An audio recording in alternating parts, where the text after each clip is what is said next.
Amazina nitwa Byayingabo Pacifique, haba narakoranye iyi projet na Imanishimwe Regis, tukaba turi abanyeshuri biga mu mwaka wa gatatu civil engineering muri IPRC Musanze. Nkuko mubizi waste management ni part ya civil engineering. Tumaze kubona ikibazo imyanda iteza hirya no hino mu gihugu, twatekereje gukora imashini ifata imyanda yose ibora tukayikuramo ifumbire yafasha muri rusange. Igitekerezo cyo gukora umushinga twagendaga twumva hirya no hino ku maradiyo, amakampani namwe ashinzwe gukorekta imyanda aho yayimenaga ugasanga byuzura vuba, ubundi abaturage baturiye bakinubira umunuko.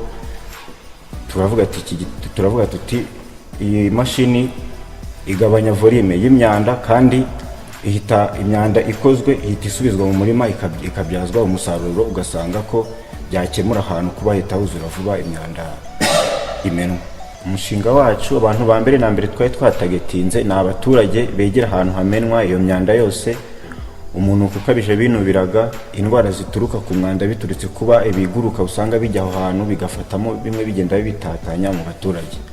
Abandi bantu ba kabiri ni amakoperative y'ubuhinzi, cyane cyane ko twize mu ntara y'Amajyaruguru imishinga yaboneka myinshi cyane iri based kuri agriculture. Abandi bantu ba gatatu na waste collectors company. Waste collectors company usanga ko transportation ya waste rimwe nimwe ba collector biba bigoranye kwigeza kuri deposit area, ariko produit final yavuyemo ahangaha in terms of volume iba ari nto cyane ku buryo bitagorana kwigezaho iminwa, banakora amafaranga uko bavuyemo ifumbire yabyara umusaruro. Ni n'igisubizo kirambye.